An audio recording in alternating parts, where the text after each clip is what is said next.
መንግስት ቤቶችን የሚያስረክብበት ዋጋ ከእጥፍ በላይ ጭማሪ እንደተደረገበት የደረሰ መረጃ ያመለክታል። በካሬ 35000 ብር የነበረው ክፍያ አሁን በካሬ 82000 ብር በማድረግ ከፍተኛ የዋጋ ጭማሪ መደረጉ ታውቋል። መምህራን በአዲስ አበባ ከተማ የመኖሪያ ቤት ተጠቃሚ እንዲሆኑ ከዚህ ቀደም በተጀመረው አሰራር መሰረት በካሬ 35000 ብር የነበረው ክፍያ አሁን በካሬ 82000 ብር ተደርጎ 25 በመቶ የቅድሚያ ክፍያው ከፍተኛ ጭማሪ ተደርጎበታል ሲሉ መምህራን ቅሬታ አቅርበዋል። መምህራን የቤት ተጠቃሚ እንዲሆኑ በማህበራቸው በኩል በተደጋጋሚ ሲጠይቁ መቆየታቸው የሚታወስ ነው። የአዲስ አበባ ከተማ አስተዳደርም መምህራንን ጨምሮ በከተማዋ የሚገኙ የመንግስት ሰራተኞችን የቤት ተጠቃሚ የሚያደርግ ስምምነት ከዚህ ቀደም ከንግድ ባንክ ጋር መፈራረሙ ይታወሳል። በወቅቱ እንደተገለጸው ስምምነቱ በአነስተኛ የወለድ መጠን በ2575 የብድር መርሃ ግብር የሚከናወን ሲሆን 25 በመቶ የመንግስት ሰራተኛው ቆጥቦ 75 በመቶ ደግሞ የባንክ ብድር የሚቀርብለት፣ ይህ ብድርም በ20 ዓመታት የሚከፈልበት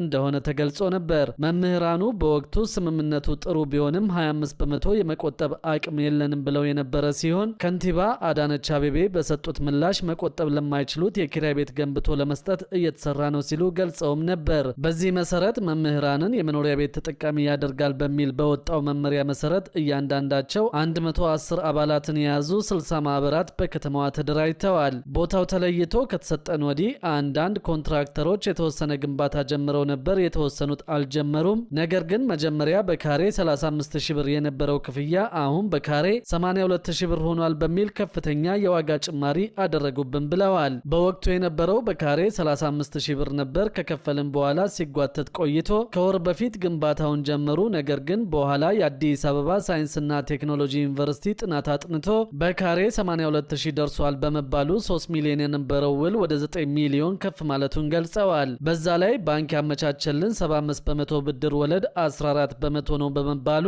አብዛኞቻችን ችግር ላይ ወድቀናል ሲሉ ተናግረዋል። 25 በመቶውን እንደ ካሬው ብዛት ቅድሚያ ከፍለው ካጠናቀቁ በኋላ ግንባታ ሊጀመር ሲል የግንባታ ዕቃ የዋጋ ለውጥ አለ በሚል የተጨመረባቸው ገንዘብ ከሁለት እጥፍ በላይ መሆኑን ገልጸው ይህንን ለመክፈል አቅማቸው ስለማይፈቅድ መፍትሄ እንዲሰጣቸው ጠይቀዋል። የአዲስ አበባ መምህራን ማህበር ምክትል ፕሬዝደንት አቶ አናንያ ደርሶ የአዲስ አበባ ሳይንስና ቴክኖሎጂ ዩኒቨርሲቲ ጉዳዩን በተመለከተ ባደረገው ጥናት መሰረት ካለው ወቅታዊ የዋጋ ንረት አኳያ የተወሰኑ ማሻሻያዎችን አድርጓል ብለዋል። ባለኝ መረጃ ከመምህራኑ ለኛ ተጽፎ በዚህ ተጨምሯል፣ በዚህ ልክ ሆኗል የሚል የደረሰን ነገር የለም፣ ይደውላሉ እንጂ በደብዳቤ የመጣ ነገር የለም ሲሉም ተናግረዋል። በዚህ ምክንያትም ከመምህራኑ በኩል ከፍተኛ ቅሬታ እንደተነሳ ተናግረዋል። በሌላ በኩል ደግሞ በደሞዝተኞች ላይ የሚጣለው ግብር ማሻሻያን በተመለከተ አዲስ መረጃ ይፋ ተደርገዋል። ከ8000 ብር በላይ ደሞዝ ያላቸው ከግብር ነፃ እንዲሆኑ መጠየቁና የሚስተካከሉ የስራ መደቦች ቢኖሩም ከስራ ቀነሳ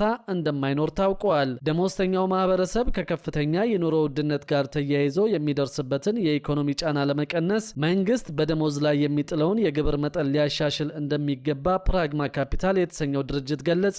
ድርጅቱ ኢትዮጵያ ከምስራቅ አፍሪካ ሀገራት መካከል በደሞዝተኞች ላይ ከፍተኛ ግብር የምጥል ሀገር መሆኗን አመልክተዋል። ከፍተኛ የኑሮ ውድነትና የዋጋ ግሽበት ከግብር ጫናው ጋር ተዳምሮ በደሞዝተኞች ላይ ከባድ የኢኮኖሚ ጫና እየፈጠረ መሆኑን የገለጸው ድርጅቱ መንግስት የደሞዝ ግብር ስርዓቱን ሊያሻሽለው እንደሚገባ ጠቁመዋል። ከዚህ ቀደም ወራዊ ደሞዛቸው እስከ 8384 ብር የሆኑ የመንግስት ሰራተኞች ከግብር ነፃ እንዲሆኑ የኢትዮጵያ ሰራተኛ ማህበራት ኮንፌዴሬሽን ኢሰማኮ ለመንግስት ጥያቄ ማቅረቡ ይታወቃል። ፕሬዝደንቱ አቶ ካሳሁን ፎሎ እንዳሉት ወራዊ ደሞዛቸው እስከ 8384 ብር የሆነ ተቀጣሪ ሰራተኞች ከግብር ነፃ እንዲደረጉ ለመንግስት ጥያቄያቸውን አቅርበዋል። በማናቸውም ቀጣሪ ተቋማት የሚሰሩ ሰራተኞች በወር ከ8384 ብር እስከ 22974 ብር ደሞዝ የሚያገኙ ሰራተኞች 10 በመቶ ግብር እንዲጣልባቸው መንግስትን መጠየቁን ነው ኢሰመኮ የገለጸው። ከ22975 እስከ 44530 ብር ወራዊ ደሞዝ ተከፋዮች የ15 በመቶ፣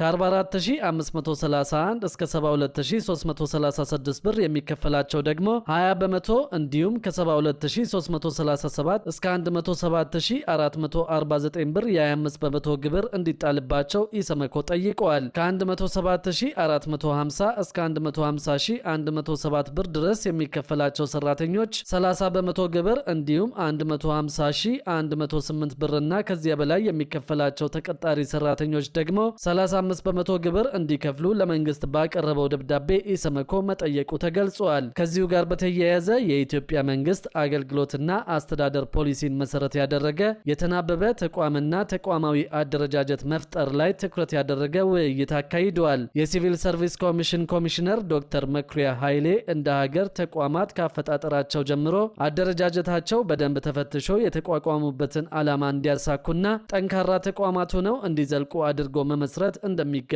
አሳስበዋል። ተቋማት ነፃ፣ ገለልተኛና አካታች፣ ቀልጣፋና ዲጂታል ሲቪል ሰርቪስን በመገንባት ረገድ ግንባር ቀደም ኃላፊነታቸውን እንዲወጡ አቅጣጫ አስቀምጠዋል። በዚሁ መድረክ የተሳተፉት ሚኒስትር ዴኤታዎችና የአዲስ አበባ ከተማ አስተዳደር የሴክተር ኃላፊዎች በበኩላቸው የተለያዩ ጥያቄዎችን አንስተው ውይይት ተደርጎባቸዋል። በተጨማሪም በሀገሪቱ 5.5 ሚሊዮን የስራ መደቦች ቢፈጠሩም በአሁኑ ሰዓት ያለው የመንግስት ሰራተኛ ቁጥር 2.5 ሚሊዮን እንደደረሰ ጠቁመዋል። አንዳንድ የስራ መደቦች በቀን 8 ሰዓት ሊያሰሩ የሚችሉበት ሁኔታ እንደሌለ የታወቀ በመሆኑ ይህም በኢኮኖሚው ላይ ጫና እየፈጠረ ስለሚመጣ እያንዳንዱ የስራ መደብ በዝርዝር ታይቶ በሪፎርሙ ሊስተካከል እንደሚገባው ኮሚሽነሩ አስገንዝበዋል። ይህ አደረጃጀት ማስተካከልም ከሰራተኛ ቅነሳ ጋር ምንም አይነት ግንኙነት እንደሌለው አሳስበዋል።